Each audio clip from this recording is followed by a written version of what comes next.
Hola a todas y a todos. Les doy la bienvenida desde COP30 en Belém do Pará, Brasil. Hoy tenemos un lanzamiento importante que es un informe sobre la seguridad climática de la Amazonía, desafíos ante la expansión de las economías ilícitas en el circuito Caquetá, Japurá y Puré-Purué, desarrollado por el Instituto Igarapé y la Fundación para la Conservación y el Desarrollo Sostenible, la FCDS. Para eso, tengo aquí conmigo Melina Rizzo, que es directora de investigación del Instituto Igarapé, y Rodrigo Botero, que es director ejecutivo de FCDS en Colombia. Bienvenidos. Gracias. ¿Pueden explicar entonces un poco cómo ha sido el informe? Arranques. Entonces tenemos una alianza entre Instituto Igarapé y FCS financiado por la Unión Europea que nos permite hacer una evaluación que está pasando en la Amazonía noroccidental. En este momento hemos lanzado hace algunos meses un estudio que muestra cómo la Amazonía está en disputa en muchas dimensiones. Y acá para la COP trajimos una investigación acerca de un espacio muy importante de la Amazonía que está pasando muchas economías ilegales, que es esta cuenca entre el río Caquetá del lado colombiano, Japurá del lado brasileño, Puré, Purué. Entonces, entendiendo mejor qué está pasando en términos de economías ilícitas y cuáles son los impactos e implicaciones en el territorio. ¿Y qué motivó a Igarapé y FCDS a desarrollar esta alianza y este informe? ¿Y por qué centrarse en esta región transfronteriza en la Amazonía? Primero que todo, nosotros desde Colombia en FCS conocemos a Igarapé de hace muchos años. Es una institución muy importante en la sociedad civil aquí en Brasil, que no solamente tiene la capacidad de hacer diagnósticos regionales, sino de hacer incidencia política. Y para nosotros era fundamental poder hacer ver, particularmente en un escenario como COP30, que los problemas ambientales de la región no se pueden resolver de manera separada entre países. Ese es un primer aspecto. Un segundo elemento es poder mostrar, evidentemente, cómo los temas de crisis climática se pueden exacerbar por los crímenes ambientales que se están dando en esta zona. Y un tercer elemento es cómo poder promover y poder poner sobre la mesa políticas integrales que ataquen los temas de criminalidad y de desarrollo social que juntos están generando, digamos, esta condición tan importante en el noroeste amazónico, que también es algo que quiero señalar. O sea, la dimensión de lo que estamos hablando muchas veces se pierde porque cada país lo quiere ver desde su perspectiva y no entiende que aquí se está generando un área muy importante de pérdida de gobernabilidad. El informe documenta una expansión acelerada de la minería ilegal de oro y del narcotráfico. ¿Cuáles dirían que son los hallazgos más críticos de esa convergencia de economías ilícitas en la región? Hay dos cosas importantes de señalar. Primero es que toda la minería que pasa en esta región que estamos evaluando es ilegal. No hay ni siquiera un permiso ni del lado brasileño ni del lado colombiano. Entonces esto es un hallazgo muy importante de todo se identifica desde las imágenes satelitales, desde los operativos policiales. Lo estamos haciendo el enfrentamiento de la ilegalidad y de la criminalidad organizada. Creo que este es un punto muy relevante, muy importante.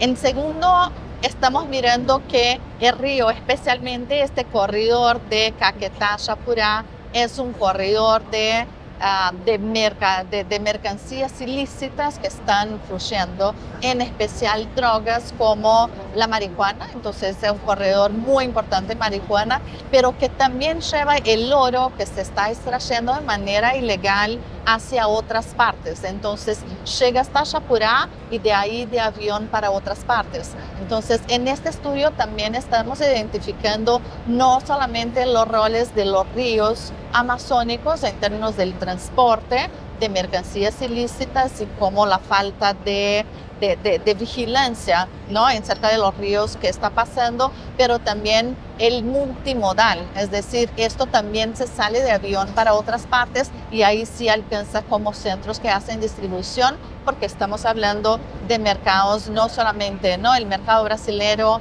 grande como es, pero principalmente los mercados globales. Entonces, un poco la logística de estas economías es lo que estamos investigando, en especial en este informe. Y en términos de impactos socioambientales y climáticos, ¿qué efectos están viendo sobre los ecosistemas y las comunidades indígenas y ribereñas?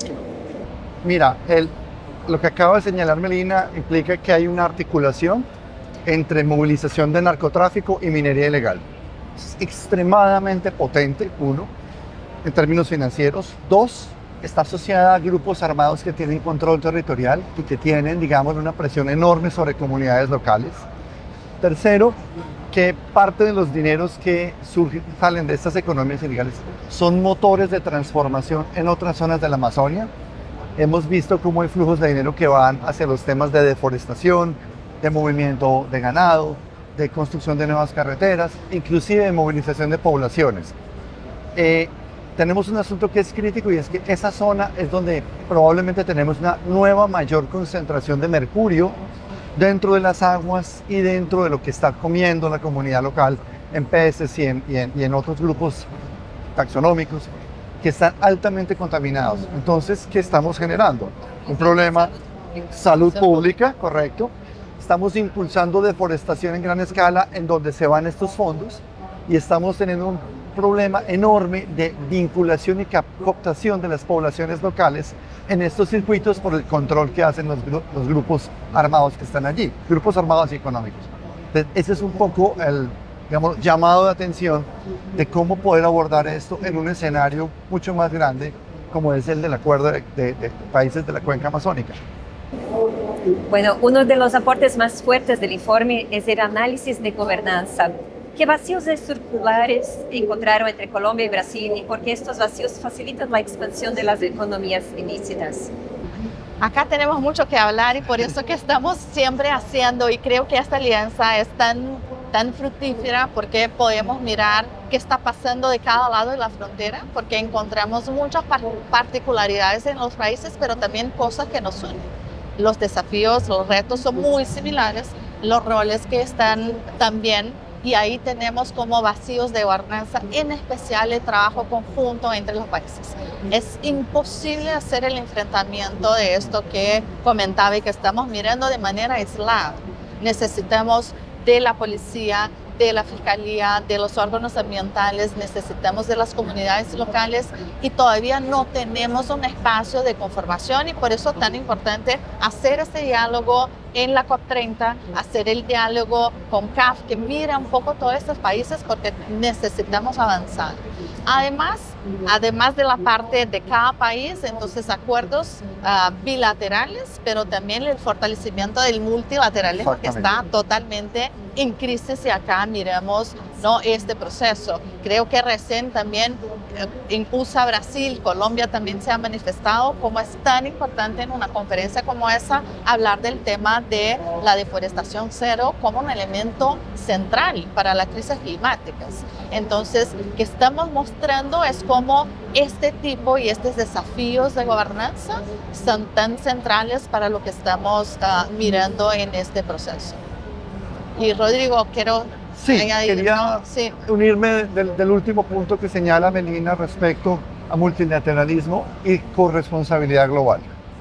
Esto que estamos hablando aquí nosotros nos pone de manifiesto que no es un problema ni de un país, ni de dos siquiera, porque toda la demanda global que hay sobre este tipo de commodities, sean drogas o sea oro, responde a un mercado internacional que tiene muchas dificultades y mucha reticencia para entender su responsabilidad, para entender que esa demanda sin ningún nivel de regulación, cosa en la cual Igarapé viene trabajando profundamente en diferentes escenarios globales, pero que entre esa discusión global y lo que está pasando en terreno hay una enorme diferencia.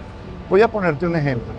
Parte del oro que sale de esta zona fronteriza, sale algunos por Panamá, otros por Guayaquil, otros por Manaos hacia Europa, otros simplemente van por Venezuela. O sea, hay un circuito internacional. Claro, y si tenemos todos estos países es porque hay quien tiene la suficiente capacidad de planeación para mirar toda esta región desde otro nivel, en donde la demanda internacional de esos productos está rompiendo por completo gobernanza local y medio ambiente. Entonces, quería hacer simplemente énfasis en que el tema de multilateralismo está enmarcado en algo que es muy difícil y que necesitamos, y es mayor corresponsabilidad global. Bueno, para cerrar esta parte, el informe propone una hoja de ruta completa con recomendaciones. ¿Cuáles son los pasos clave que deberían tomar los gobiernos y los actores regionales para proteger la seguridad climática y enfrentar las economías ilícitas? Podemos trabajar en muchos niveles, ¿no? Creo que hay un primer nivel que es cómo hacer el monitoreo efectivo de los ríos amazónicos, y eso hemos visto que esto no hay de ningún lado. Son ríos donde se pasan muchas cosas, los ríos son enormes, entonces pensar la vigilancia, el monitoreo desde el punto de vista de la seguridad pública es muy distinto. Hacer seguridad en la Amazonía es muy distinto. El espacio es muy amplio, el bosque es muy denso, entonces sí tenemos que cambiar la mentalidad de cómo lo hacemos, y cómo lo hacemos de manera compartida, intercambiando información entre los países, porque que pasa de un lado afecta totalmente el otro. El otro tema que hemos identificado es que la contaminación por mercurio está súper documentada, o está documentada en el lado colombiano, pero todavía faltan muchas informaciones del lado brasileño. Y ahí llegamos en un proceso de convergencia de datos, que estamos mirando, cómo identificamos efectivamente qué está pasando y cuáles son las implicaciones. Ya Rodrigo comentaba, es un tema de salud pública más que nada, porque eso también interfiere en la seguridad alimentaria de las poblaciones que están ahí ubicadas en esta región. Hay muchos espacios que todavía no tienen un carácter de protección.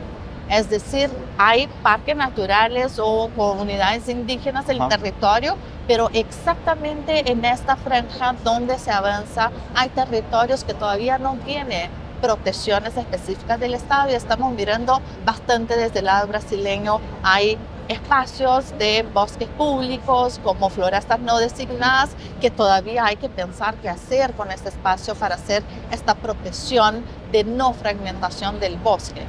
Y trabajar con un poco, también siempre decimos, de el cambio de regulación y normativas entre países. Esto también genera implicaciones para aplicación de la ley muy importantes.